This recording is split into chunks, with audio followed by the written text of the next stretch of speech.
लोगोफोर, आरोबाव नोंथांमोननि गेजेराव मोनसे गोदान मिउजिक भिडिअ'नि आपडेट लानानै फैलायबाय।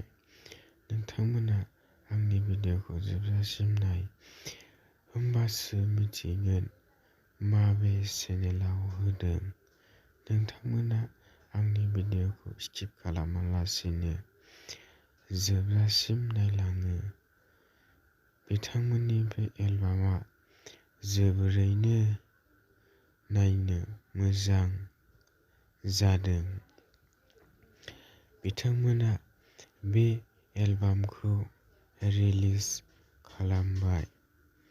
बे भिडिअ'नि लिंकखौ डिस्क्रिप्शन बक्सआव होनानै दोनदों। नोंथांमोना डिस्क्रिप्शन बक्सआव थांनानै नायनो हागोन।